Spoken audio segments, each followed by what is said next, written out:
66 million years ago, on an ordinary Tuesday morning, if we can call it that, a hadrosaur waded through a shallow river delta in what is now Montana. The water was warm. The ferns along the bank were green. Somewhere in the canopy above, a small, feathered creature no bigger than a crow picked insects from the bark of a conifer tree. Nothing felt wrong. And then, in the space of a single second, everything changed forever. At approximately 11:30 in the morning, local time, and yes, scientists have actually calculated this, an asteroid roughly 14 kilometers across entered Earth's atmosphere at a speed of around 20 kilometers per second. It was traveling so fast that the atmosphere itself couldn't stop it. In fact, the air in front of it had no time to move aside. It compressed.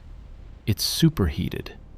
And by the time the object reached the shallow sea covering what is now Mexico's Yucatan Peninsula, the temperature at the impact point had already exceeded 10,000 degrees Celsius. That is hotter than the surface of the sun. The impact released energy equivalent to approximately 100 million megatons of TNT. To put that in perspective, every nuclear weapon ever built by every nation on Earth detonated simultaneously would produce less than 1/10,000th of that energy. In the first second after impact, a column of vaporized rock, water, and asteroid material blasted upward through the atmosphere and into space. The crater, now called Chicxulub after the nearby Mexican town, was formed in less than 2 minutes. It was 150 kilometers wide and over 20 kilometers deep. And the hadrosaur in Montana? The crow-sized creature in the canopy? They had approximately 15 minutes before the first effects reached them.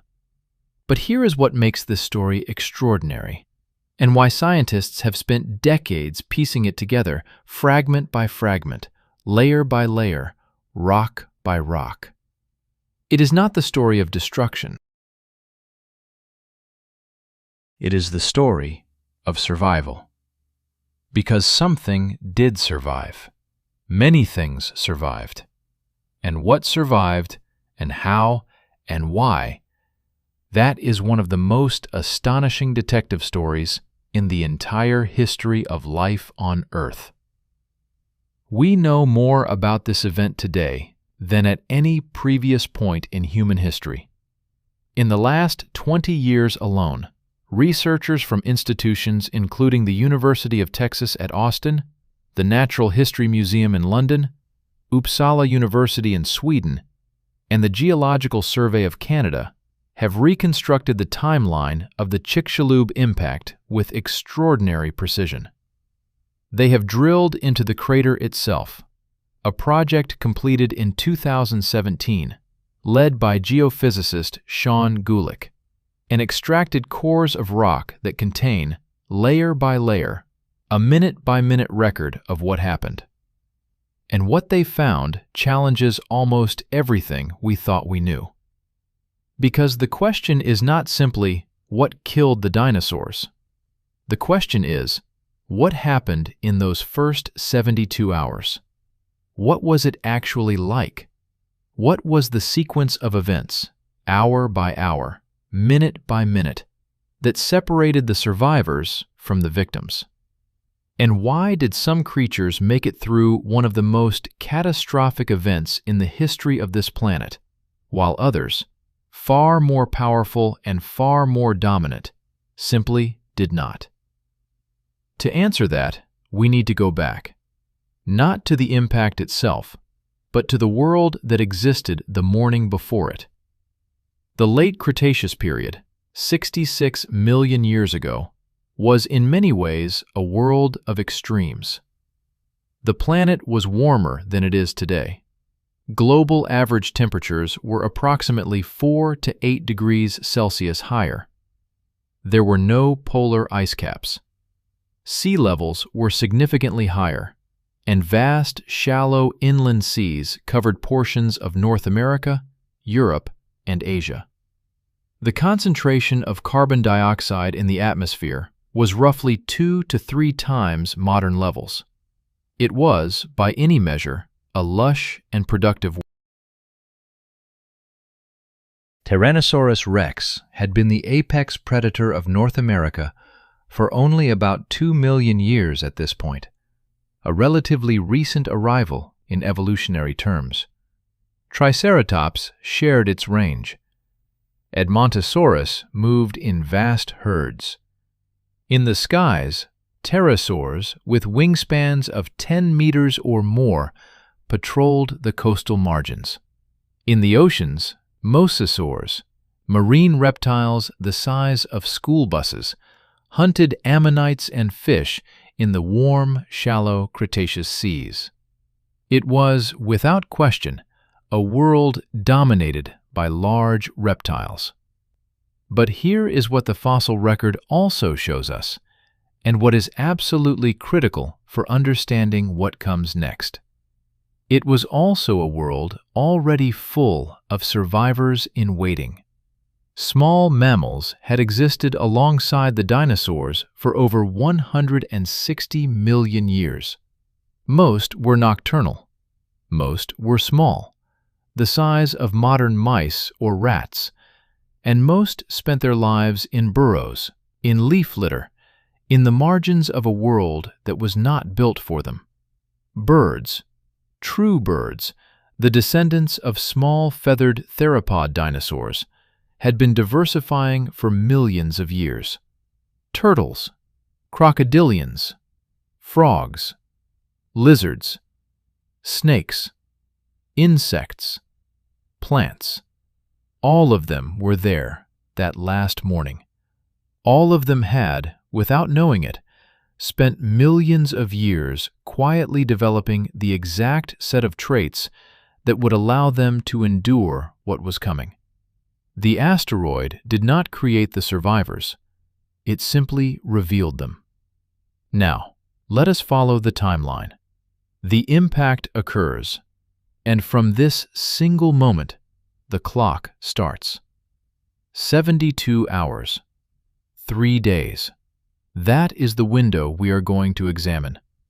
Because the research, particularly the stratigraphic analysis published in the Proceedings of the National Academy of Sciences and the impact core data from the Chicxulub drilling project, tells us that the first 3 days after the impact were not uniform. They were a sequence of distinct, cascading catastrophes, each one different, each one arriving at a different time, each one killing in a different way. And understanding each phase is the key to understanding who lived and who did not. In the first minutes, and we mean minutes, not hours, the immediate kill zone around Chicxulub was total.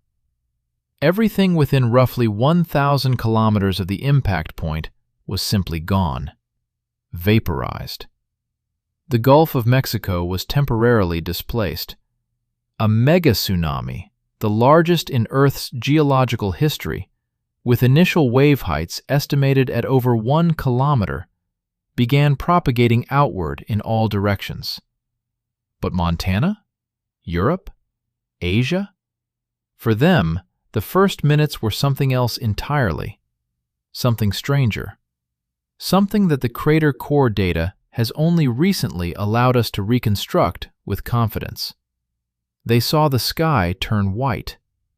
The ejected material from the impact, billions of tons of pulverized rock, vaporized minerals, and superheated glass spherules, rose into space and then fell back down across the entire planet.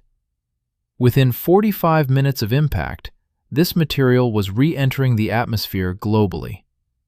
As it fell, it heated the air through friction. The sky above Montana, above Europe, above China, everywhere on Earth's surface that had a line of sight to the open sky, began to glow. Not from fire, from radiant heat. The falling ejecta converted their kinetic energy into infrared radiation. Scientists at Dartmouth College, in a study published in 2017 in the Journal of Geophysical Research, estimated that the thermal pulse from this re-entry would have been equivalent to roughly 10 to 15 times the intensity of direct sunlight, for approximately 20 minutes. 20 minutes of heat equivalent to sitting directly under 10 suns. And the creatures that survived those 20 minutes, we will meet them in the next. Because what they did, and where they were, and why they made it through that first impossible hour is more surprising than almost anyone expected. The first hour. Fire from above. 20 minutes. That is how long the thermal pulse lasted over most of the planet's surface. 20 minutes of radiant heat intense enough to ignite dry vegetation spontaneously. Intense enough to kill any unprotected animal through hyperthermia within the first few minutes of exposure. And here is where the first great filter of survival reveals itself. Not size, not strength, not speed. Location. Where you were at the exact moment the sky began to glow determined whether you lived or died in that first hour. And the research tells us this with remarkable clarity. Geologist Brian Rothschild at the University of Massachusetts and paleontologist Peter Schultz at Brown University were among the first scientists to seriously model the thermal pulse from the Chicxulub ejecta re-entry.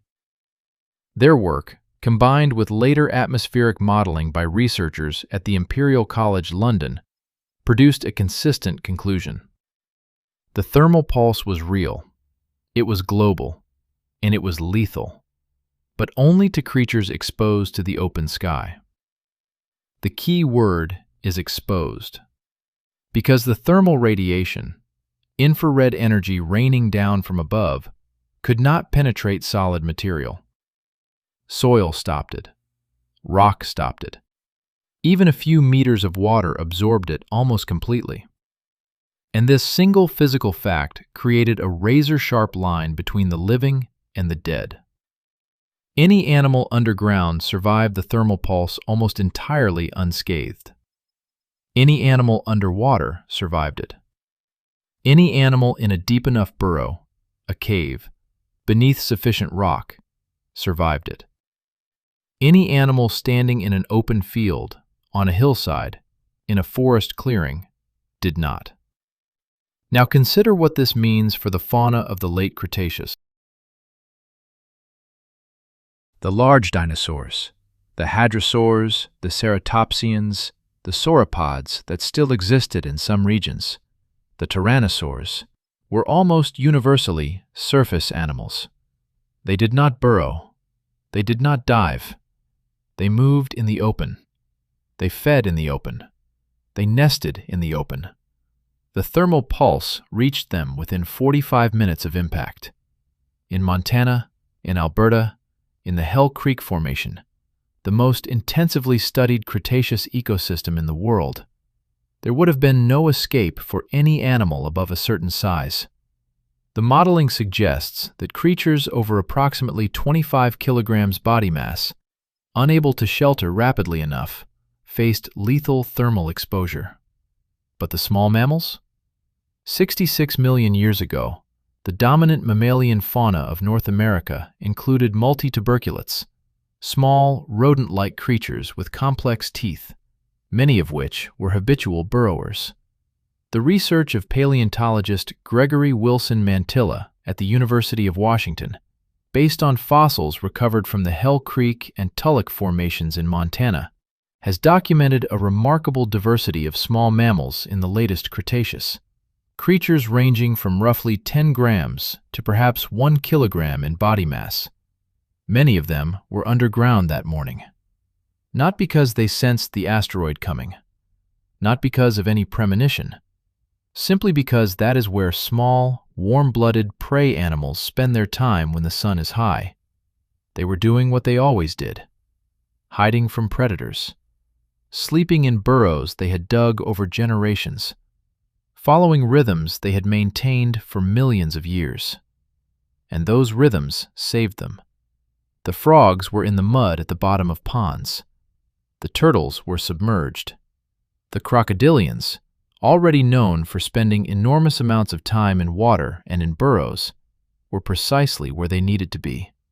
The snakes were in rock crevices, in soil, under fallen logs. Now, pause here for a moment. Because there is something deeply important happening in this picture that we need to name explicitly. The survivors of the first hour were not the strongest. They were not the most intelligent. They were not the most evolutionarily sophisticated. They were the ones whose lifestyle, whose behavior, whose ecological niche had, entirely by chance, placed them in the right position at the right time. This is what paleontologist David Jablonski of the University of Chicago has called survivorship during mass extinctions, a pattern he has documented across multiple extinction events in the fossil record. During normal times, he argues, survival depends on competitive ability, adaptability, ecological fitness.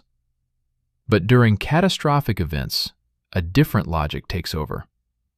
What he calls effect hypothesis, the idea that during mass extinctions, entire groups survive or perish based on traits that have nothing to do with their normal competitive fitness. In the first hour after Chicxulub, that hypothesis becomes almost brutally clear.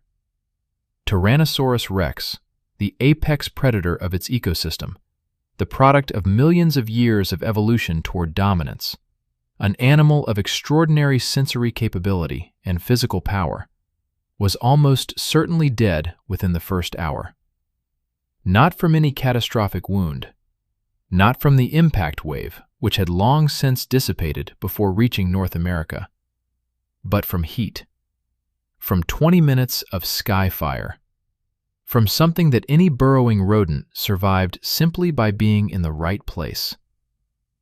But we need to stay precise here, because the thermal pulse was not the only killer operating in that first hour. Simultaneously, the mega tsunami generated by the Chicxulub impact was propagating outward from the Gulf of Mexico at speeds of up to 800 kilometers per hour, comparable to a commercial aircraft. Within approximately 30 minutes of impact, it reached the shallow coastal regions of what is now Texas and Louisiana. Within 2 to 3 hours, it had reached the Atlantic coastal margins. The evidence for this is not theoretical, it is geological. At dozens of sites across the Gulf Coast, the Caribbean, and the southeastern United States, geologists have identified a distinct sedimentary layer corresponding to the Chicxulub impact, known as the KPG boundary layer. Within and immediately above this layer, researchers including Joanna Morgan at Imperial College London and Philippe Claes at the Vrije Universiteit Brussels have documented what are called tsunami deposits, chaotic layers of mixed sediment, shell material, and impact spherules that record, in stone, the passage of these massive waves. At some sites, this deposit is over 100 meters thick. The creatures of the coastal seas, the ammonites, the mosasaurs, countless species of fish and marine invertebrates, faced a different kind of catastrophe in that first hour. The megatsunami didn't just move water.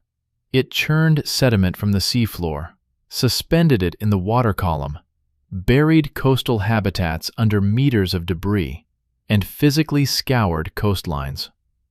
Yet even here, survival was not impossible. The fossil record shows us that sharks survived, that rays survived, that many species of bony fish made it through, that sea turtles, whose ancestors had been around for over 200 million years, survived. Why? Because they could dive. Because they lived in open water, away from the coastal destruction. Because their biology, cold-blooded, slow metabolism, capable of surviving on minimal food, made them extraordinarily resilient in ways that metabolically expensive, warm-blooded animals simply could not match. And now, at approximately 1 hour after impact, a new phase begins. The thermal pulse has passed. The immediate firestorm along the coastal regions is dying down. The megatsunami has spent most of its energy on the coastal margins of the and the sky, over Montana, over Europe, over Asia, over everywhere on Earth, begins to go dark. Not sunset dark. Dark in a way the planet has not experienced in millions of years. The material ejected by the Chicxulub impact, the billions of tons of pulverized rock, soot from the wildfires ignited by the thermal pulse, and sulfur dioxide released from the vaporized gypsum and carbonate rocks of the Yucatan, is now reaching the upper atmosphere in quantities that begin to block sunlight. The mechanism was first proposed by physicist Luis Alvarez and his geologist son, Walter Alvarez, in their landmark 1980 paper in the journal Science, the paper that first presented the iridium anomaly at the KPG boundary and proposed the impact hypothesis. What they described as impact winter, a rapid, catastrophic cooling of the planet's surface caused by the blocking of sunlight, has since been refined and confirmed by multiple independent lines of evidence. But the crucial point, the point that most popular accounts miss, is the timing. The darkness did not arrive instantly. The first hour was hot. The first hour was fire. The cold came later. And the transition between these two phases, between the burning and the freezing, created its own unique set of survival pressures that we will examine in the next chapter. Because by the time the second hour after impact began, the survivors of the first phase were already facing something entirely different. And some of them, who had made it through the fire, would not survive the dark. Hours 2 through 6. The darkness descends. Imagine you are a small mammal. You have survived the thermal pulse in your burrow. The heat above ground lasted perhaps 20 minutes, and then, slowly, cautiously, the temperature returned to something approaching normal. You are alive. You are unharmed. And when you cautiously push your nose toward the entrance of your burrow and sniff the air, something is wrong. Not dangerous exactly, not immediately threatening, just wrong. The air smells of smoke, of sulfur, of something burnt and chemical that has no name in any instinctive vocabulary. And the light that should be filtering down through the soil above you, the light that tells you whether it is safe to emerge, is fading. Not like sunset. Sunset is gradual, directional, warm. This is different. This is a flattening of the light, a graying, as if the sky itself is closing. By 2 hours after impact, the upper atmosphere over much of the northern hemisphere is already significantly loaded with ejecta material. By 6 hours after impact, according to atmospheric modeling published in 2021 by researchers Joanna Morgan, Pim Kaskas, and their colleagues using updated computational climate models, the first measurable reductions in surface solar radiation are detectable across the entire planet. But the darkness is not yet total. Not yet. And this matters enormously for what happens next. Because in these first 6 hours, between the end of the thermal pulse and the onset of genuine impact winter, there is a window. A brief, chaotic, catastrophically disrupted window in which the surviving animals make their first decisions. Find water. Find food. Assess their environment. Begin moving. And those decisions, made in those first few hours, with the sky the color of dirty ash and the air tasting of sulfur, will determine who makes it to the end of the first day. Let us look at the surface world first, the wildfires. This is one of the most debated aspects of the Chicxulub aftermath in the scientific literature, and it is worth spending time here because the evidence is genuinely complex. The thermal pulse from the ejecta reentry was real and lethal. But did it ignite global wildfires? The early models, particularly those developed by Owen Toon at the University of Colorado and his colleagues in the 1990s, suggested that the thermal pulse was sufficient to ignite dry vegetation across enormous areas of the planet's surface, potentially burning a significant fraction of Earth's forests within the first few hours. If true, this would have been catastrophic on an almost incomprehensible scale. But more recent analysis has complicated this picture considerably. Geochemist Claire Belcher at the University of Exeter has spent years analyzing the charcoal record, microscopic fragments of burnt wood preserved in the KPG boundary layer from sites around the world. Her research, published in the Journal of the Geological Society in 2017, found evidence for wildfires at the KPG boundary, but the pattern is not uniform. Some regions show extensive charcoal, others show relatively little. Her interpretation is nuanced and important. The thermal pulse, she argues, was real but variable. In regions with dry vegetation, it likely did ignite fires. In regions with wetter conditions, tropical rainforests, areas near water, the vegetation may have been too moist to ignite from radiant heat alone. The fires were real, but they were not necessarily the single, uniform global firestorm that early models suggested. What this means for our story is significant. It means the surface world in those first 6 hours was a patchwork, burning in some places, smoldering in others, and in some regions, particularly wetter, lower latitude environments, the surface may have been damaged by heat without being consumed by fire. This patchwork created corridors, unburned areas connected by rivers, by wetlands, by topographic barriers that had blocked the worst of the thermal radiation. And through these corridors, in the hours after the impact, something began to move. The survivors were not simply waiting in burrows for the world to improve. They were moving. The evidence for this comes from a remarkable source. Paleontologist Tyler Lyson at the Denver Museum of Nature and Science, together with colleagues from multiple institutions, published a landmark study in 2021 in the journal Science.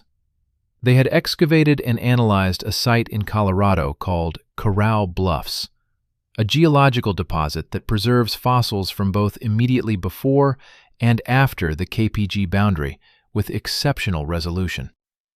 What they found at Corral Bluffs tells us something extraordinary about the pace of recovery. But more relevantly for our timeline, what the site shows is that certain organisms were present and active very shortly after the impact. The pollen record, preserved in the sediment, shows a near-total collapse of tree pollen immediately above the KPG boundary, replaced almost instantly by fern spores. Ferns. This is not a random detail. It is a pattern so consistent across KPG boundary sites worldwide that paleobotanists have given it a name: the fern spike. Ferns are what botanists call ecological opportunists. They are among the first plants to colonize devastated landscapes. After volcanic eruptions, after forest fires, after any large-scale surface disturbance, ferns move in first. Their spores are tiny, light, extraordinarily resilient. They can survive conditions that kill seeds. They can establish themselves in poor, disrupted soil almost immediately. And at corral bluffs and at KPG boundary sites across North America, Europe, and Asia, the fern spike begins, not days after the impact, not weeks. It begins within what the sedimentary record suggests is a matter of hours to days. The plants were already responding.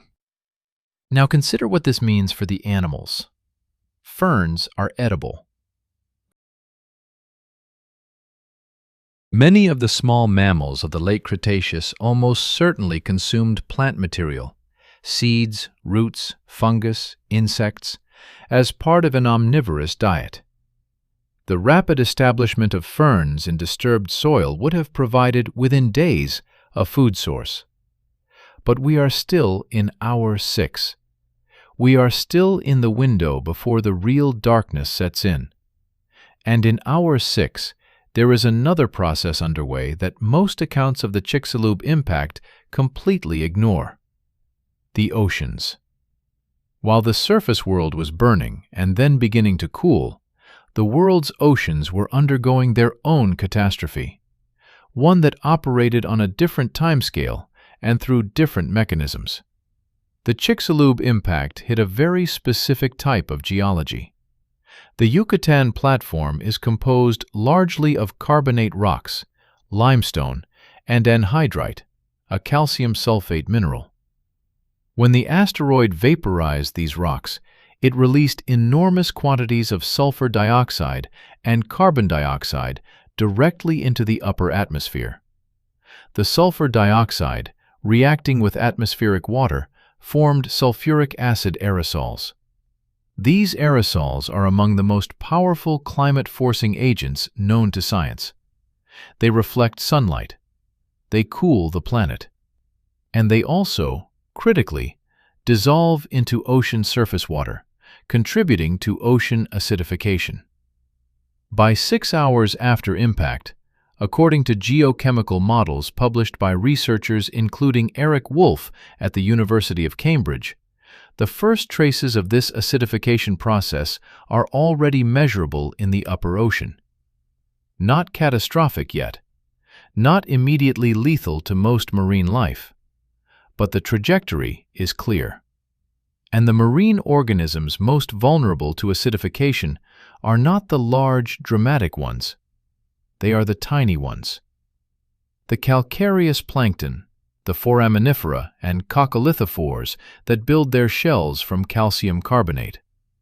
These microscopic organisms are the base of the marine food web. They are the foundation upon which everything else depends. And they are acutely sensitive to changes in ocean pH.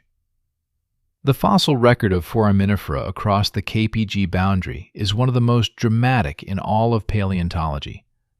Researchers, including Jan Smit at Vrije Universiteit Amsterdam, one of the world's foremost experts on the KPG boundary, have documented a near-total collapse of planktonic foraminifera species diversity immediately above the boundary layer at sites around the world.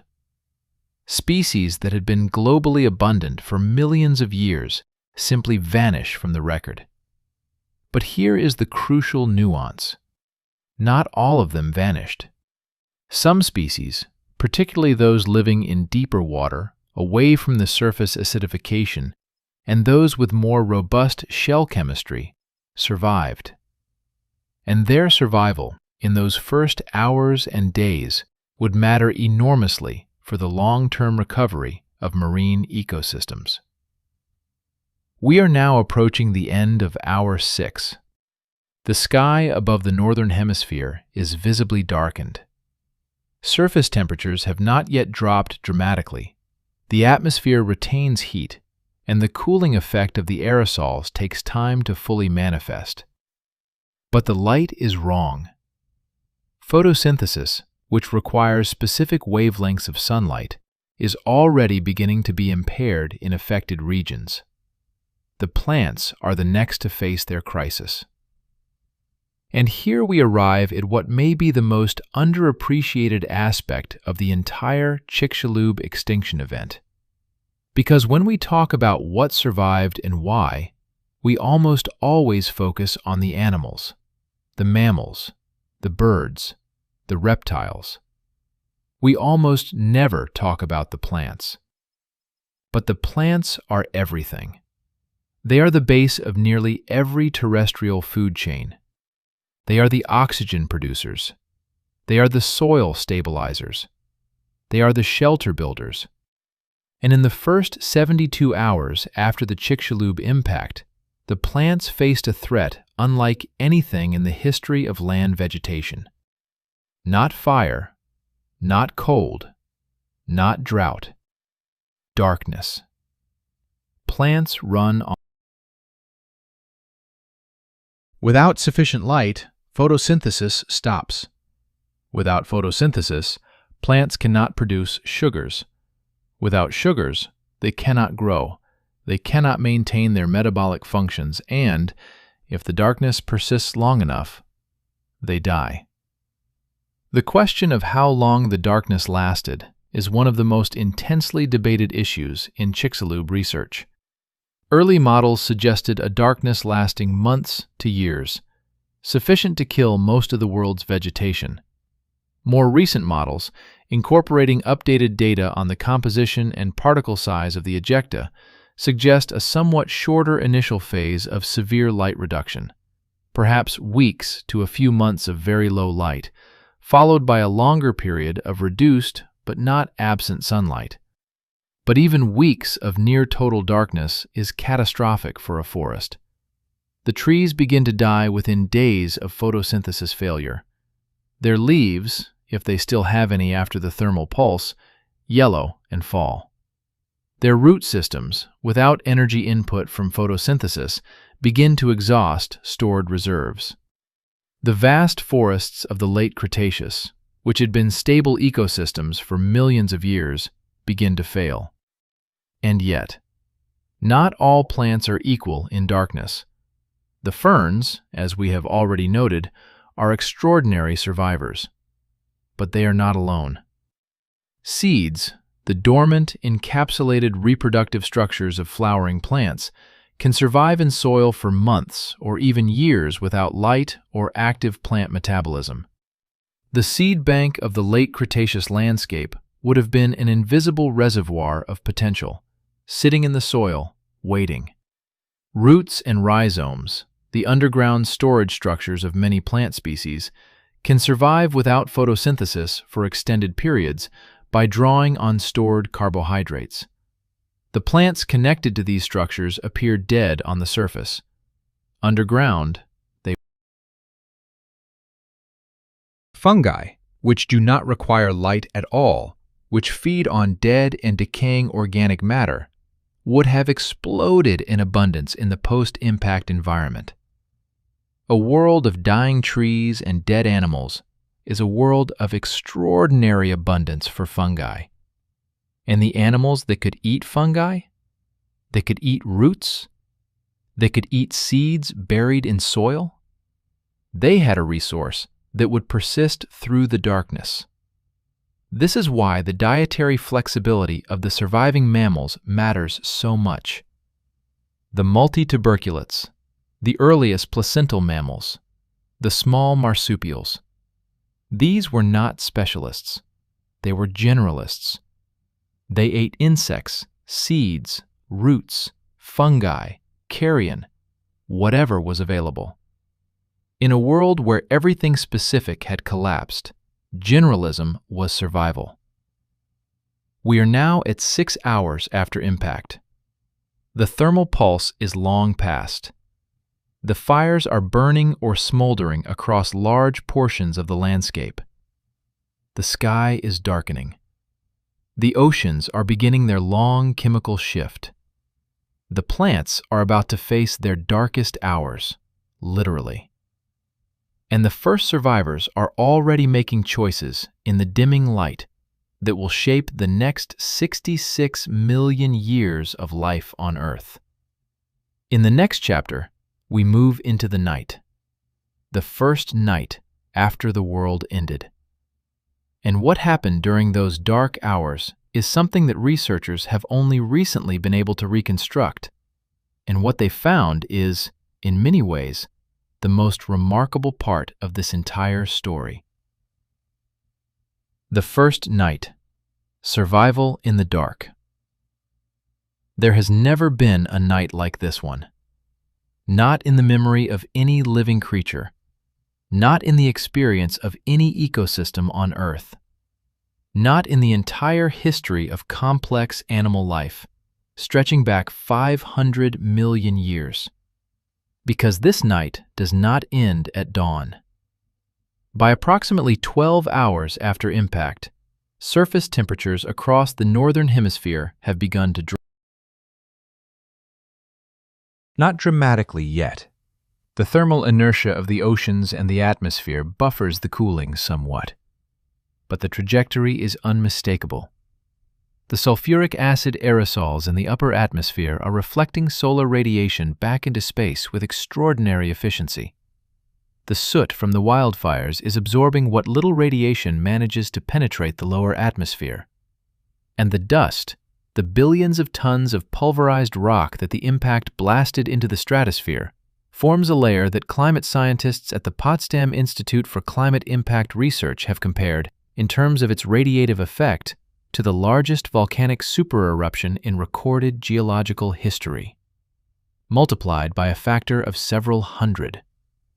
The temperature drop in the first 24 hours after impact, according to climate modeling by Charles Bardeen and Owen Toon at the University of Colorado Boulder, published in 2017 in the Journal of Geophysical Research, would have been rapid and severe.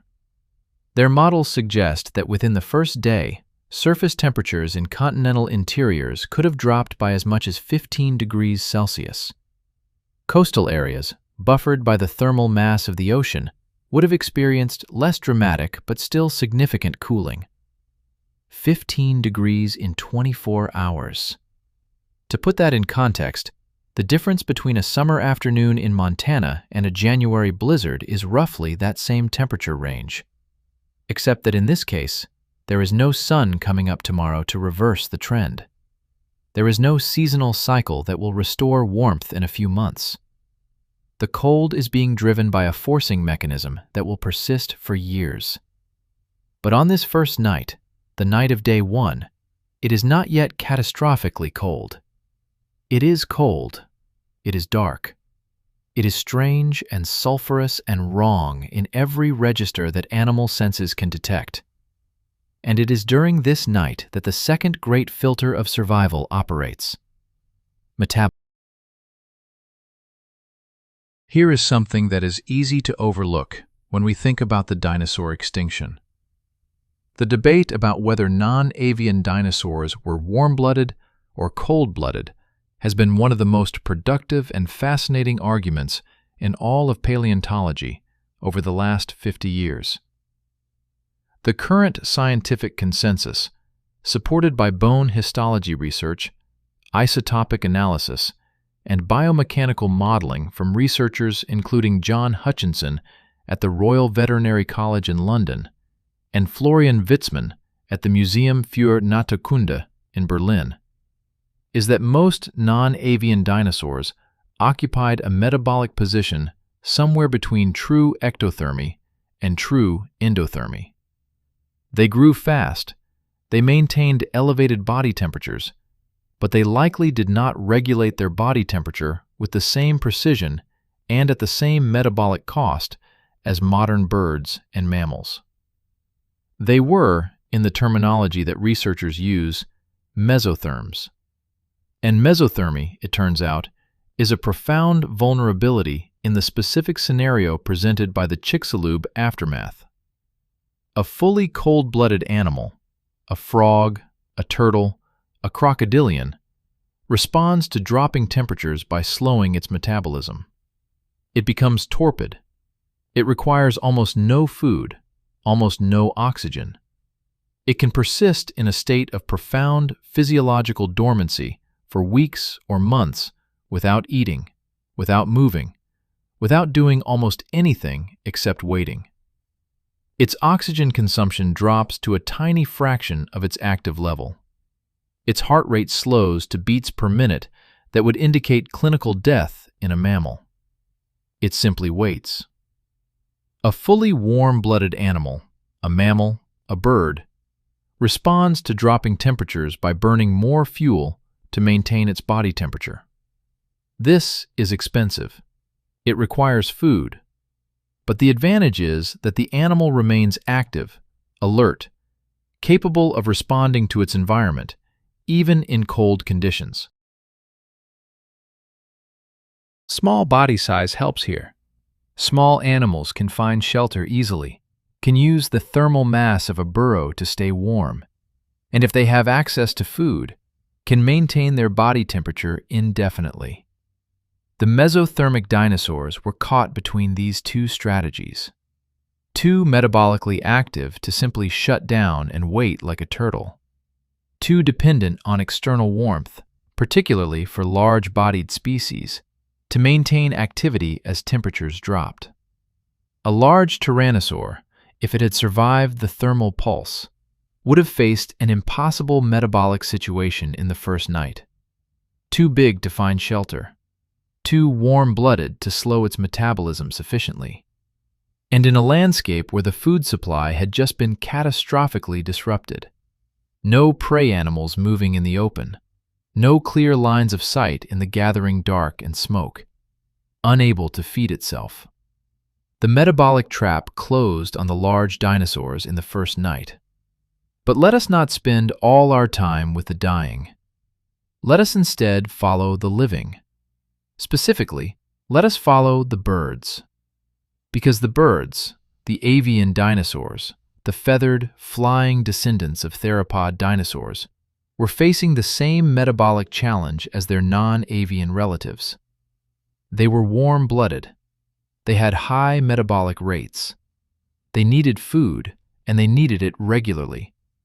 And yet, they survived. Why? This is one of the most intensely researched questions in Cretaceous paleontology, and the answers that have emerged from that research are genuinely surprising. The first clue comes from beak morphology. Paleontologist Daniel Field at the University of Cambridge, together with colleagues from multiple institutions, published a landmark study in 2020 in the journal Current Biology, examining the diversity of bird species across the KPG boundary. What they found is extraordinary in its implications. The birds that survived the Chicxulub extinction were almost exclusively ground-dwelling species with beaks adapted for eating seeds. Not the spectacular, diverse, ecologically varied bird fauna of the late Cretaceous, the species that lived in trees, that ate fish, that fed on insects in the forest canopy. These birds, which had diversified magnificently over millions of years, almost entirely vanished at the KPG boundary. What survived were the seed eaters, and the reason is almost heartbreakingly simple. When the thermal pulse swept the landscape, it killed the vegetation. It stripped the trees. It burned the forests. But it did not destroy the seeds. Seeds are remarkably resilient structures, encased in protective coats, capable of surviving heat, drought, mechanical damage. Seeds that had been on the forest floor, buried in soil, stored in cracks in bark, survived the thermal pulse. After the fires passed, the landscape was carpeted in many areas with seeds. Billions of seeds, trillions of seeds, the accumulated reproductive output of millions of years of plant evolution, lying on the ground, available to any creature that could find and process them. And the seed-eating birds could. Their beaks, evolved over millions of years for cracking hard seed coats, were precisely the tool required to exploit this windfall resource.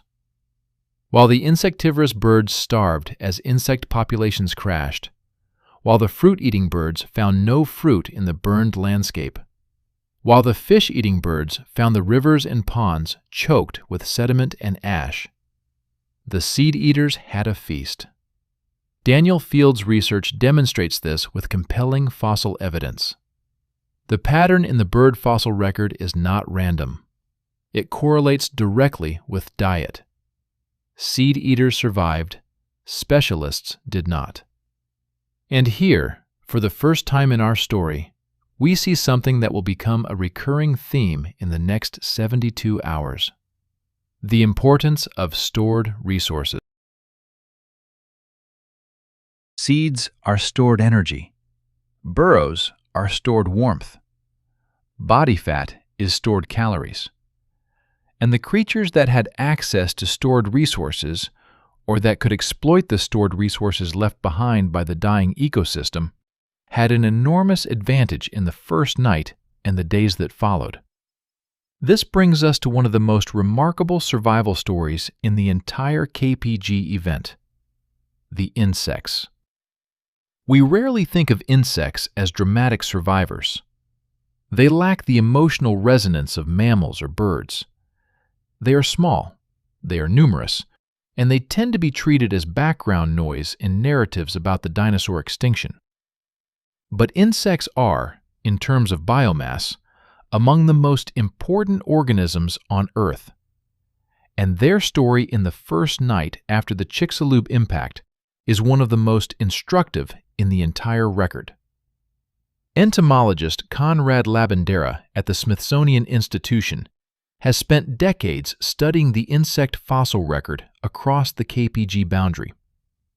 His research, combined with work by colleagues at institutions including the University of Montana and the Chinese Academy of Sciences, has produced a nuanced picture of insect survival that challenges simple narratives. Some insect groups were devastated. The herbivorous insects, the species that fed exclusively on living plants, faced catastrophic food supply collapse as the vegetation died. Specialist pollinators, dependent on specific flowering plant species, lost their hosts almost overnight. But other insect groups survived with remarkable completeness. The detritivores, the insects that feed on dead and decaying organic matter, found themselves in paradise. A world of dying forests, dead animals, and rotting vegetation is a world of extraordinary resource abundance for anything that can eat decomposing organic matter. Beetles, particularly the detritivorous and fungivorous beetles, appear to have passed through the KPG boundary with relatively modest losses compared to other cockroaches, which eat almost anything organic, which can survive on cellulose, on fungi, on dead insects, on their own shed skins, appear in the fossil record on both sides of the KPG boundary, with minimal evidence of significant extinction. The ants and termites, social insects with complex colony structures, food storage behaviors, and the ability to exploit an enormous range of organic resources, also appear to have weathered the first night and the days beyond it with significant success. And here is why this matters for the larger story. The insects that survived the first night became, within days and weeks, the primary food source for the small mammals and birds that had also survived. The seed-eaters had seeds. The insectivores had beetles and cockroaches and termites. And the generalists, the small mammals that would eat almost anything, had both. The food web was shattered, but it was not destroyed entirely. Threads remained, thin threads, tangled and broken, connecting producers to consumers in ways that were improvised and opportunistic, and nothing like the complex, stable food webs of the late Cretaceous, but threads nonetheless. And life, as the fossil record demonstrates with absolute clarity, can rebuild from threads. Now, in the middle of the first night, let us go to the water. Because the aquatic environments of 66 million years ago were experiencing something quite different from the burning, darkening, cooling surface world. And the contrast is instructive. Fresh water, rivers, lakes, ponds, provided a suite of protections that the surface world simply could not match. Water buffers temperature changes. Water absorbs the thermal pulse. Water filters the ash and soot from the air before it can reach the organisms living within it. And crucially, water contains dissolved organic matter, suspended algae, and decomposing material that can support a food web even in the absence of sunlight. Paleontologist Randall Ermis at the Natural History Museum of Utah and his colleagues have published extensively on the survival patterns of freshwater organisms across the KPG boundary. Their work reveals a consistent pattern. Freshwater ecosystems suffered significant losses. There is no question about that. But they suffered far less than terrestrial ecosystems, and they recovered far faster. The reason, Ermis and colleagues argue, comes down to what ecologists call the detrital food web. In freshwater systems, a significant portion of the energy that flows through the food web comes not from living plants, not from photosynthesis happening right now, but from dead and decaying organic matter washing in from the surrounding landscape. Leaves, dead insects, bits of wood, animal carcasses. This material enters rivers and lakes continuously, and the organisms that feed on it, the freshwater invertebrates, the bottom-feeding fish, the aquatic larvae of countless insect species, are not directly dependent on sunlight. When the darkness descended and photosynthesis failed, the detrital food web in freshwater systems kept running. Fed by the enormous pulse of dead and dying organic matter washing off the devastated landscape. Fed by the accumulated organic matter in lake sediments. Fed by the fungi and bacteria that were themselves thriving on death and decay. The freshwater turtles, the freshwater crocodilians, the freshwater fish, they had a lifeline that the terrestrial world simply did not. And this is reflected clearly in the fossil record. Every lineage of freshwater turtle alive today can be traced back through the KPG boundary. Every major lineage of freshwater crocodilian. The basic groups of freshwater fish that populate the world's rivers and lakes today, the teleost fish, the most species-rich group of vertebrates on Earth, passed through the Chicxulub event with significant losses, but without wholesale elimination. The water saved. We are now at approximately 18 hours after impact. The first night is half over. Outside, in the darkness, a darkness that is not total, not yet, but that is wrong in its quality, dim and sulphurous, and without stars because the clouds of dust and aerosol obscure even the night sky. The landscape is quiet in a way it has never been quiet before. No large dinosaurs moving through the undergrowth. No hadrosaur calls echoing across the river delta. No tyrannosaur footfalls shaking the ground. The great orchestral noise of the Cretaceous world, millions of years in the making, has gone silent. But in the soil, in the burrows, under the water, in the crevices of rock, there is movement. Small movement. Cautious movement. The movement of creatures that are cold and hungry and confused, but alive. Alive and already, in the way that life always does, beginning to respond, beginning to adapt. The first night is not over, but the first survivors have already made it halfway through, and what awaits them at dawn if we can call it that, on the morning of the second day, is something that researchers have only recently been able to reconstruct in detail. Something that turns out to be, in some ways, even more challenging than the night itself. Day 2. The World That Remains. Dawn comes, but it is not a dawn that any creature alive on Earth has ever experienced before. There is no sharp moment when darkness becomes light, no horizon glow, no birdsong, or almost none. The sky brightens, slowly and reluctantly, from black to a deep, bruised gray. The sun exists somewhere above the layer of dust and sulfuric acid aerosol and soot, but its light arrives at the surface filtered, diminished, robbed of its warmth and much of its intensity. Researchers at the National Center for Atmospheric Research in Boulder, Colorado, working with updated ejecta composition data from the Chicxulub drill cores, have estimated that surface solar radiation in the first days after the impact would have been reduced to somewhere between 1 and 10% of normal levels.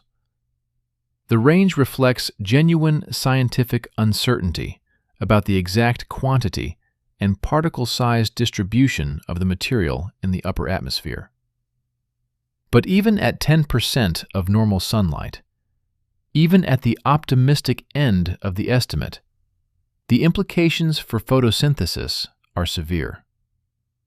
Most plants require a minimum light threshold to run photosynthesis efficiently. Below roughly 1% of full sunlight, photosynthesis essentially stops for most plant species. At 10%, it continues, but at a fraction of its normal rate. Growth stops. Sugar production barely covers maintenance costs. The forests of the late Cretaceous are running on empty. And the animals that made it through the night must now face this diminished world in daylight, or what passes for daylight, for the first time. Let us begin on the ground. In the Hell Creek ecosystem of what is now Montana and North Dakota, one of the best studied Cretaceous environments in the world, thanks to over a century of intensive fossil excavation, the scene on the morning of Day 2 would have been extraordinary. Not because of the drama of death, but because of its strange quietness. The large herbivores are gone, or nearly so. A few individuals may have survived the night in particularly sheltered locations, but they are weakened, disoriented, and without food in a landscape that has been fundamentally altered. The large predators are in no better condition. An adult Tyrannosaurus rex, with a body mass of approximately 8,000 kilograms, required enormous caloric intake to maintain its. In a landscape without prey, without the energy reserves to wait, in temperatures that are dropping by the hour, it is a dying animal, even if it survived the first night intact. But the small mammals are out. Not all of them, not immediately. The most cautious are still in their burrows, still waiting, still reading the unfamiliar signals of this ruined morning. But some are moving, sniffing the ash-covered ground, picking through the debris of the thermal pulse, the fallen leaves, the charred fragments of vegetation, the bodies of insects and small reptiles killed by the heat. And here is what is remarkable. They are finding food. Not abundance, not the rich, complex, food web-supported nutrition of the Cretaceous world they were born into, but calories. Enough calories for a small, warm-blooded animal with a flexible metabolism to keep going. The seeds are there, as we discussed. The fungi are beginning to appear, the first fruiting bodies emerging from the ash-covered soil with remarkable speed. Because fungi are among the most opportunistic and fast-growing organisms on Earth, and a landscape of dead organic matter is their moment. The insects are moving, the detritivores, the cockroaches, the beetles, picking through the same debris as the mammals, and becoming themselves protein-rich food for anything quick enough to catch them. This is the ecosystem of Day 2, stripped down to its essentials, running on death and decay rather than on sunlight and photosynthesis. But running. And in this stripped-down world, the competitive landscape has been completely rewritten. For 160 million years, the small mammals of the Mesozoic had lived in the margins. They were prey. They were ecologically subordinate. The niches they occupied, nocturnal insectivory, small-scale seed predation, burrowing detritivory, were the niches left over after the dinosaurs had taken everything else. They were, in ecological terms, the second-shift workers of the Cretaceous world, active when the dominant animals were resting, eating what the dominant animals disdained. On the morning of Day 2, the dominant animals are gone. For the first time in 160 million years, the small mammals of North America wake up in a world with no apex predators larger than themselves. No hadrosaurs competing for plant resources. No ceratopsians blocking access to root systems. No large theropods making open ground movement lethal.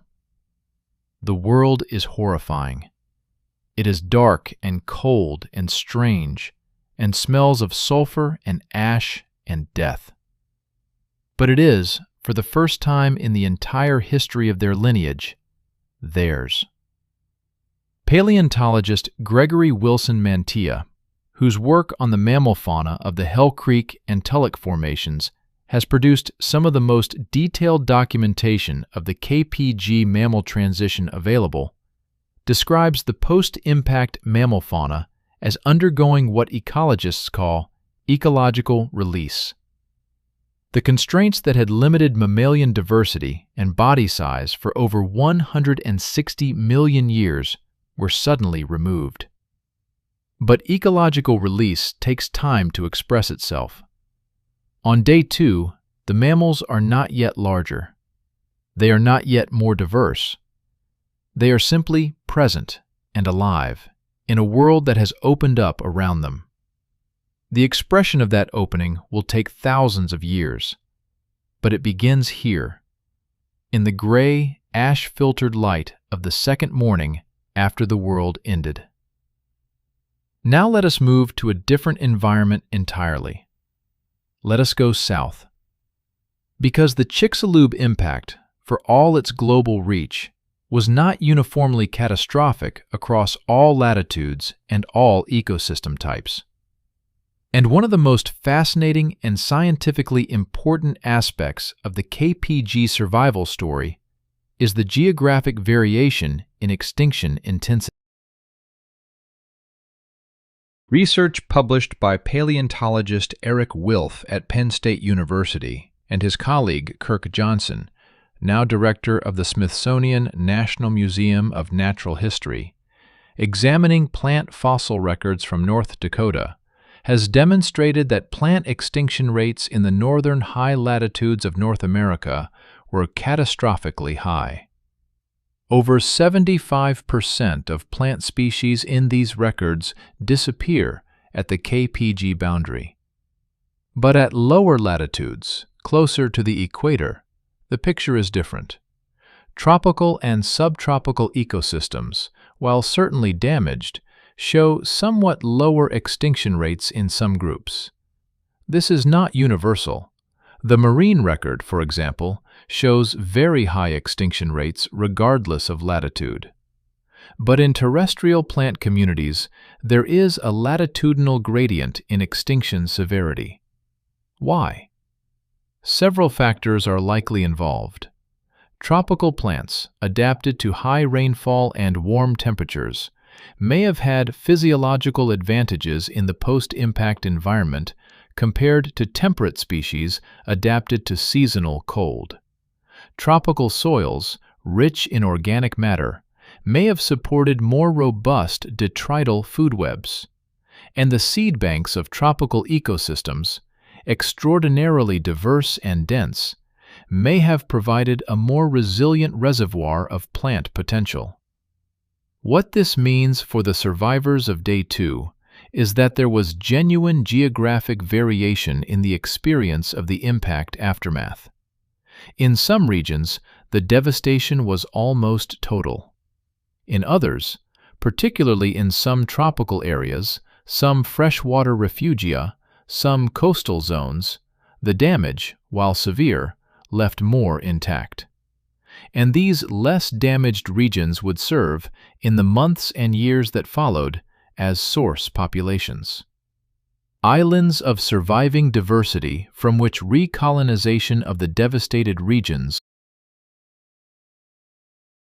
The concept of refugia, places where populations survive a catastrophe in sufficient numbers to later recolonize devastated areas, is well established in ecology and biogeography.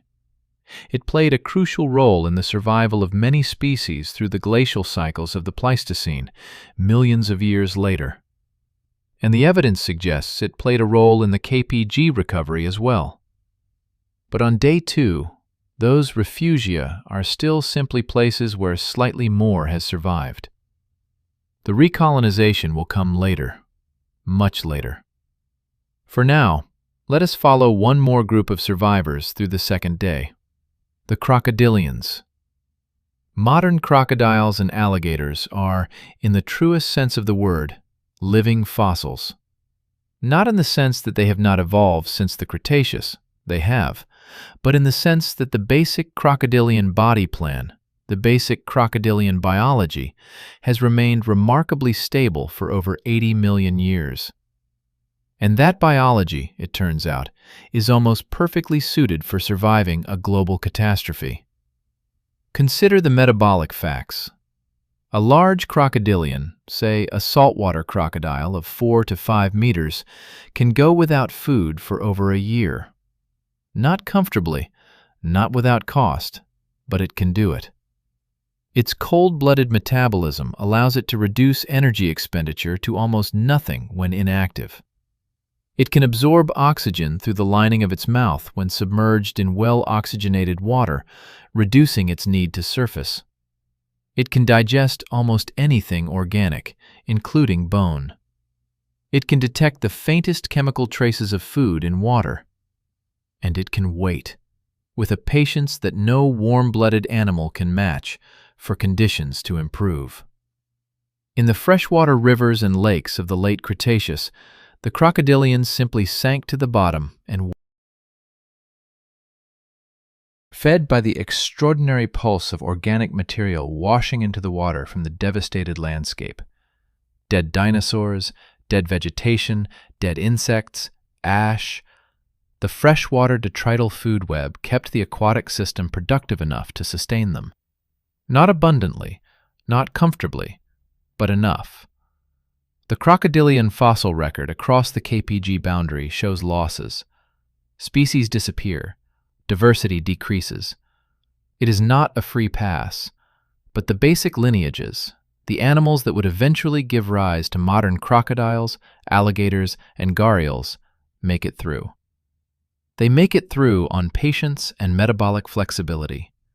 And on Day 2, while the mammals are cautiously emerging from their burrows into the gray light, and the seed-eating birds are picking through the ash-covered ground for seeds, and the first fern spores are already beginning to germinate in the disturbed soil, the crocodilians are barely moving at all. Just waiting, just breathing, just being alive in the dark water with all the patient indifference that 200 million years of evolution had given them. There is one more story we need to tell about Day 2. And it is perhaps the strangest one. The ocean floor.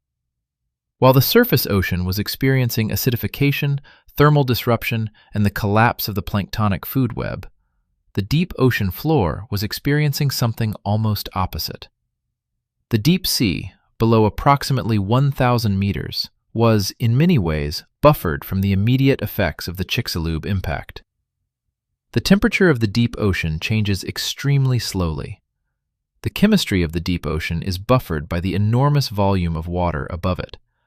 And the organisms of the deep sea floor, the bizarre, slow-moving, cold-adapted fauna that live in permanent darkness at crushing pressure, were already living in conditions of extreme resource scarcity and metabolic minimalism.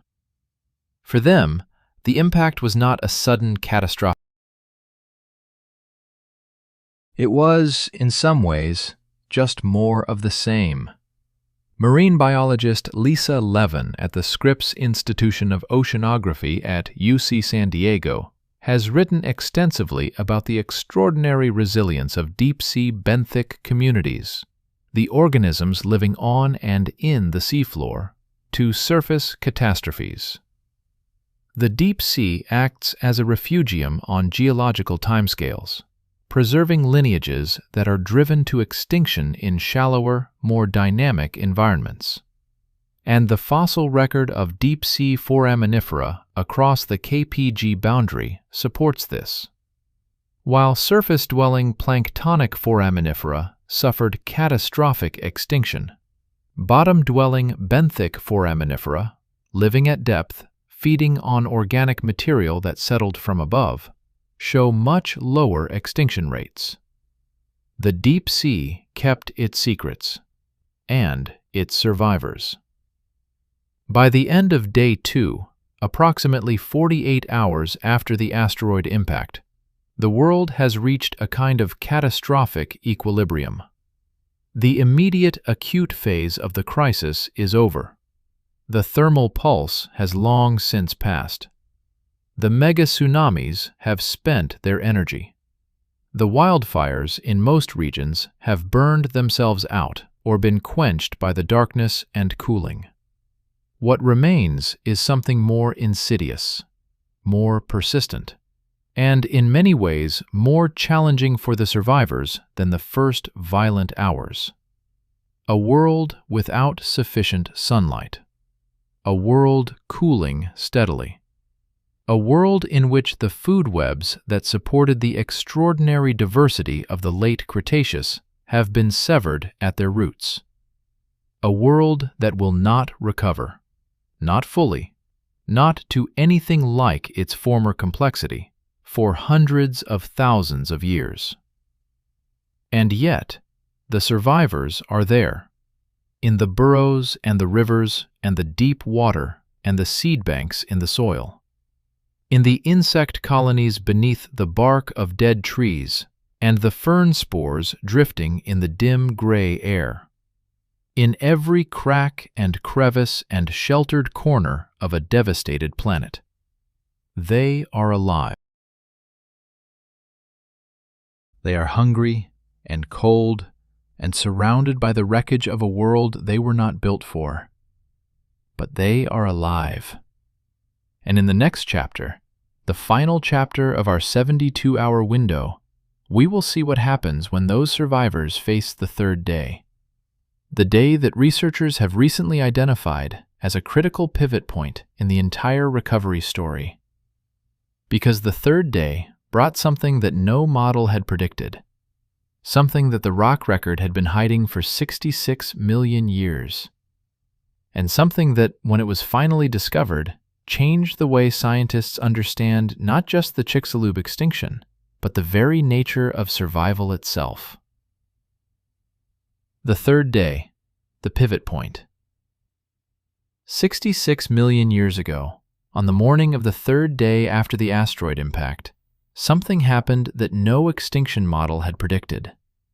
Something small, something almost invisible, something that you would need a microscope to see, and a mass spectrometer to measure, and decades of careful geological fieldwork to even know to look for.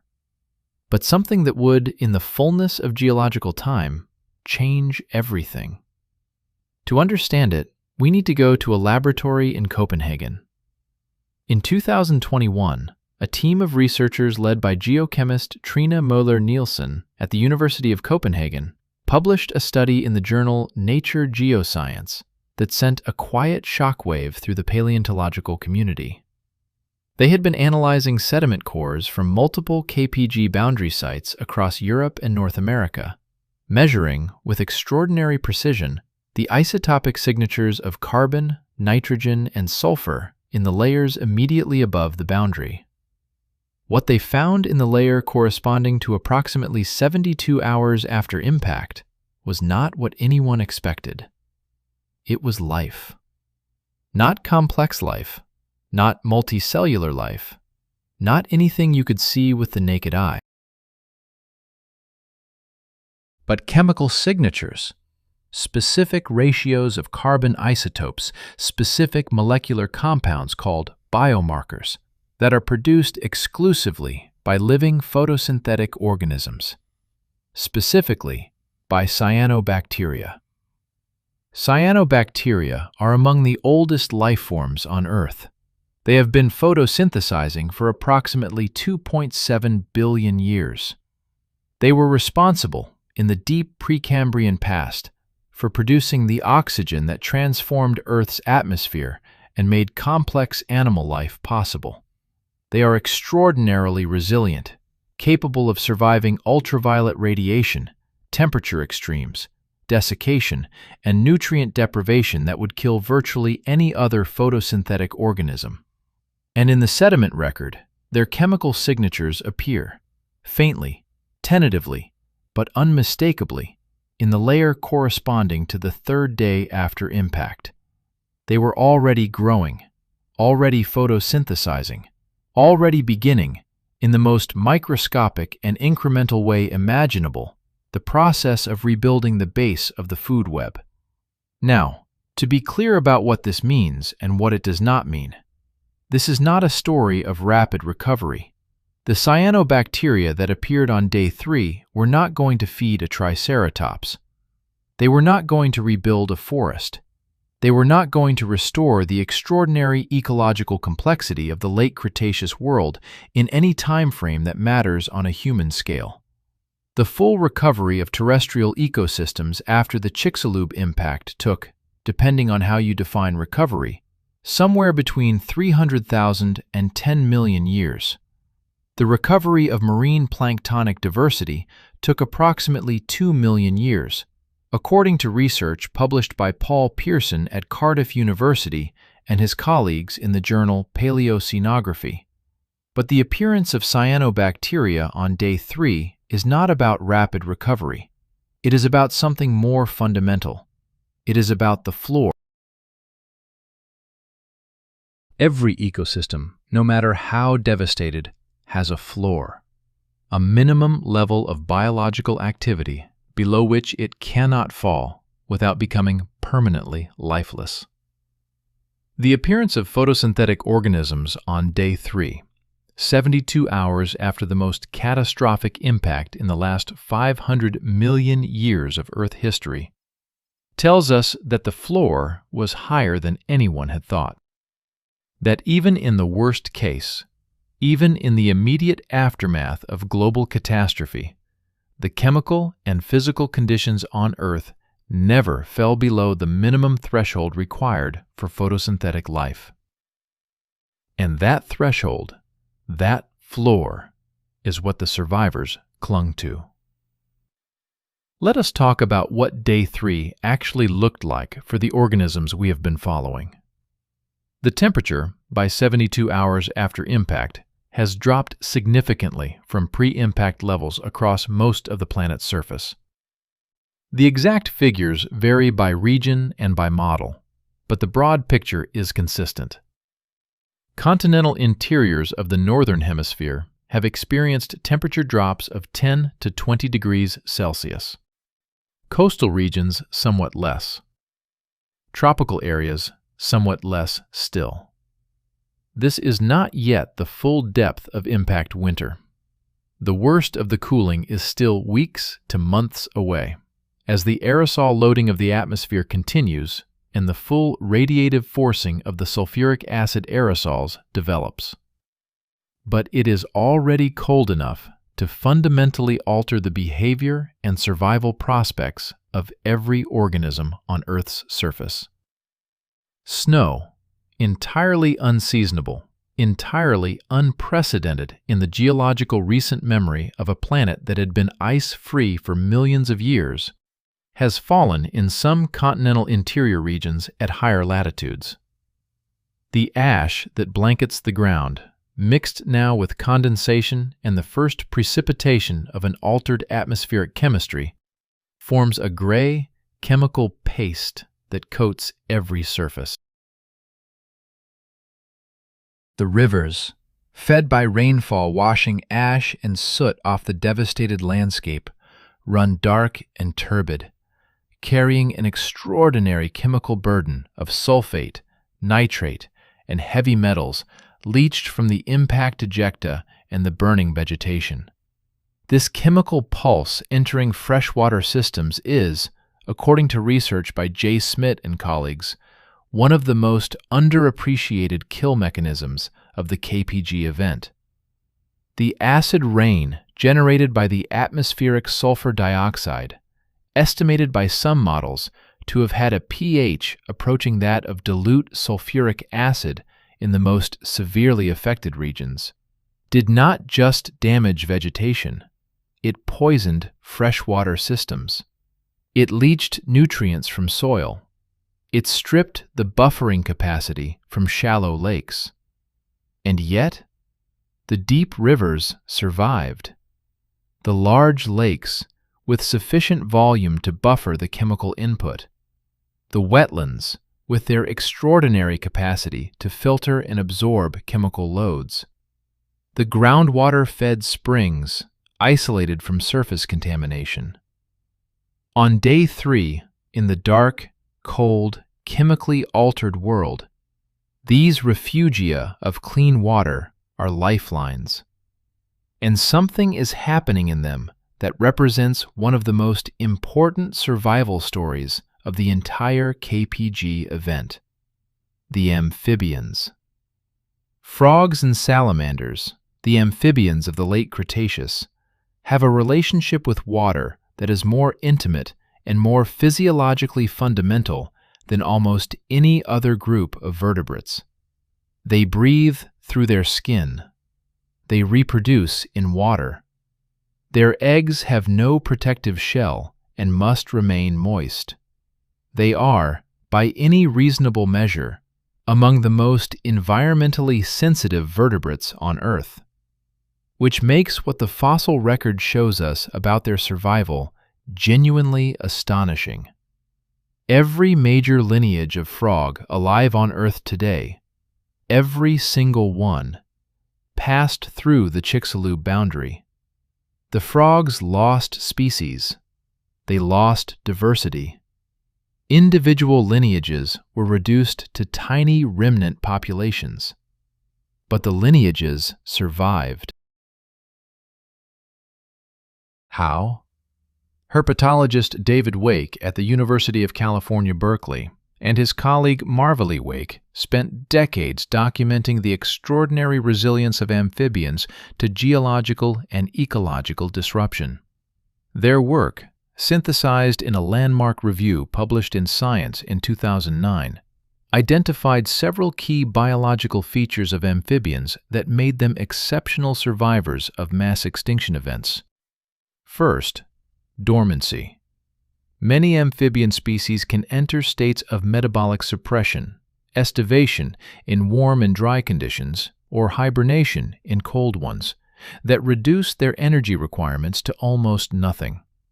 A frog buried in mud at the bottom of a pond, in metabolic torpor, requires so little oxygen and so few calories that it can persist for months without feeding, without moving, without any active physiological maintenance beyond the most basic cellular functions.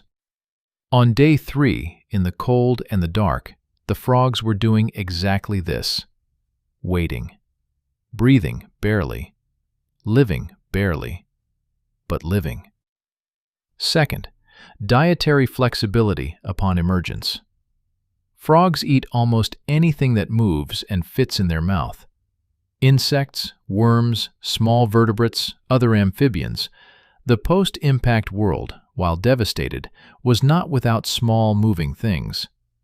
The detritivorous insects, the soil invertebrates, the aquatic invertebrates of the freshwater refugia. A frog that survived the dormancy of the first days and weeks would emerge into a world with food, if not abundance. Third, and this is perhaps the most surprising, rapid population recovery. Amphibians, particularly frogs, are capable of extraordinary reproductive explosions under favorable conditions. A single pair of frogs can produce thousands of eggs in a single breeding season. If even a small number of individuals survived the KPG event in freshwater refugia, their potential for rapid population recovery, given even marginally improved conditions, was enormous. The amphibians are a lesson in what survival actually means at the scale of geological time. It does not mean comfort. It does not mean stability. It does not mean the maintenance of anything like normal life.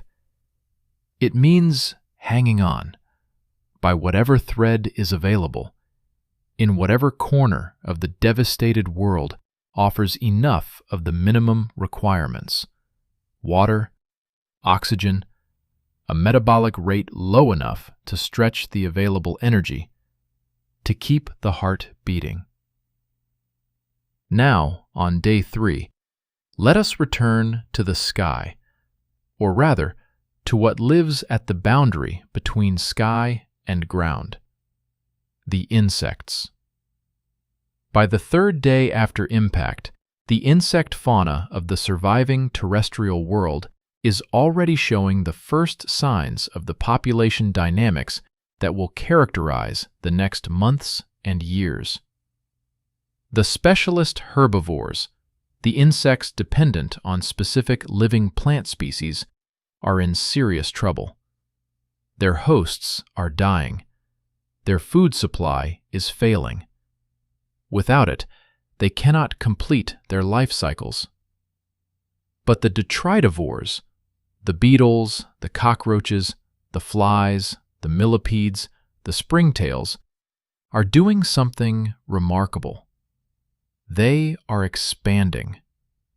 Not dramatically, not explosively, but measurably, incrementally, they are moving into ecological space vacated by the specialists, colonizing dead wood that was previously occupied by bark specialist beetles now struggling without their host trees, moving into soil horizons enriched by the pulse of dead organic matter from the surface, following the chemical trails of decomposition into new microhabitats. Conrad Labandera's research at the Smithsonian has documented in the insect fossil record a characteristic pattern of post-extinction recovery that he describes as a shift from specialist-dominated to generalist-dominated communities. This shift, which is detectable in the fossil record within the first few thousand years after the KPG boundary, almost certainly has its roots in the dynamics of those first 72 hours. The generalists survived, and without competitors, they expanded. This is a pattern that appears again and again across the different groups we have been examining: mammals, birds, insects, plants. In every case, the survivors of the first 72 hours share a common profile. They are small. They are metabolically flexible. They eat a wide range of things. They can enter dormancy when conditions are impossible and emerge when conditions marginally improve.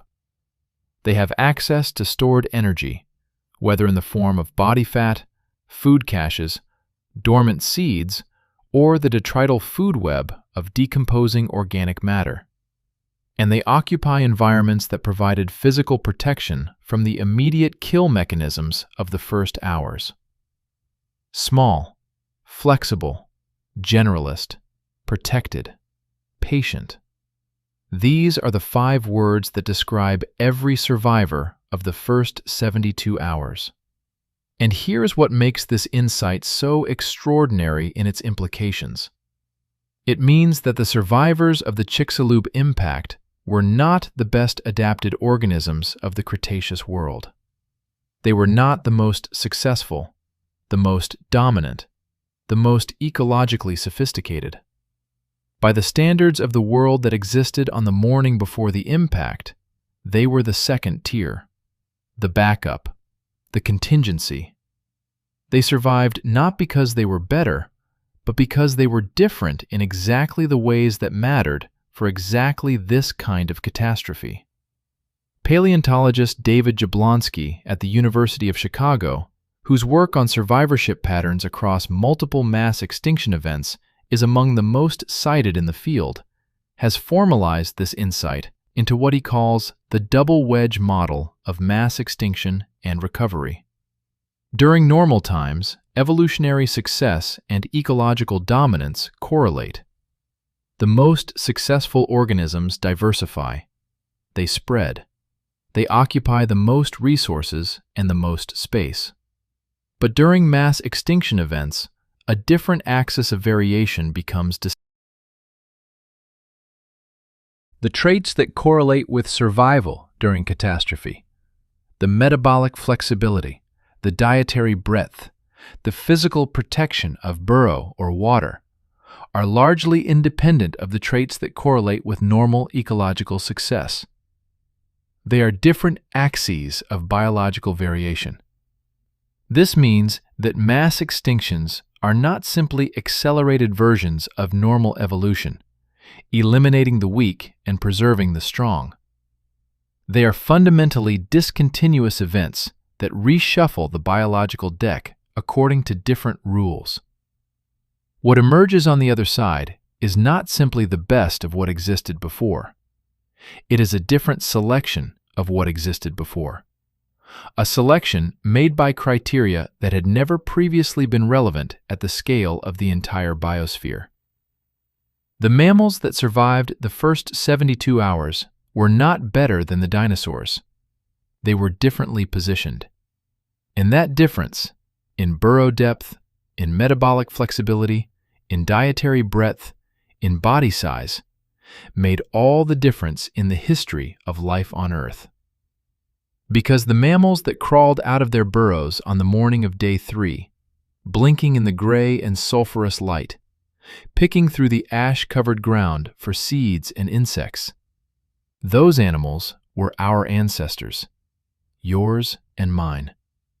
The lineage that would eventually produce the primates, and from the primates, the great apes, and from the great apes, the genus Homo, and from Homo sapiens, this moment. You, watching this, thinking about this, capable of understanding the story of your own origins. That lineage was represented on the 3rd morning after the world ended by a small, furry, frightened creature probably no larger than a modern rat, picking through the ruins of a dead world for anything edible. That creature had no idea what had happened. It had no framework for understanding the scale of the catastrophe. It had no concept of extinction, or of geological time, or of the extraordinary improbability of its own survival. It was just hungry. And that hunger, that basic, animal, unthinking drive to find food and stay alive, is what connected it to you. Across 66 million years of evolution, through the development of the placental mammals, through the primates, through the apes, through the long and complicated story of human evolution, the thread that connects you to that small, cold, hungry creature in the ash-covered ruins of the Cretaceous world is unbroken. You are here because it survived. And it survived because of where it happened to be and what it happened to eat and how it happened to live when the sky caught fire 66 million years ago. This is the most profound lesson of the first 72 hours. Survival, at the scale of geological catastrophe, is not about being the best. It is about being in the right place, in the right way, at the right moment. And then, having survived, doing the one thing that life has always done, in every corner of this planet, under every condition that physics and chemistry will allow. Continuing. Just continuing. One more day. One more seed. One more burrow. One more generation. Until, impossibly, improbably, magnificently, the world begins to green again. The story of the first 72 hours after the dinosaurs died is, at its core, a story about the nature of life itself, about its extraordinary tenacity, about the invisible threads that connect the most catastrophic moment in the history of complex animal life to the world we inhabit today. The research continues. New drilling projects in the Chicxulub crater are planned. New fossil sites are being excavated. New computational models are being run. Each year, our picture of those first 3 days becomes sharper, more detailed, and each year, the story that emerges is the same story, told with more clarity. Life did not simply survive the asteroid. It was transformed by it. The world that emerged from those 72 hours, slowly, painfully, over millions of years, was not a lesser version of the world that came before. It was a different world. A world shaped by the specific biology of the specific survivors. A world in which mammals, freed from 160 million years of ecological subordination, could finally explore the full range of what warm-blooded, flexible, intelligent life could become. A world that led, eventually, to us. What do you think? Could any of the larger animals have survived if the impact had happened differently? If the asteroid had struck ocean rather than the carbonate platform of the Yucatan? If it had been slightly smaller, or slightly faster, or at a different angle? The scientists who study these questions have opinions, strong ones, and the answers are not what you might expect. Leave your thoughts in the comments below. Because this story, the story of survival, of catastrophe, of the extraordinary chain of accidents and biological contingencies that led to the world we live in, is not over. It is, in a very real sense, still happening. Because this story, the story of survival, of catastrophe, of the extraordinary chain of accidents and biological contingencies that led to the world we live in, is not over. It is, in a very real sense, still happening.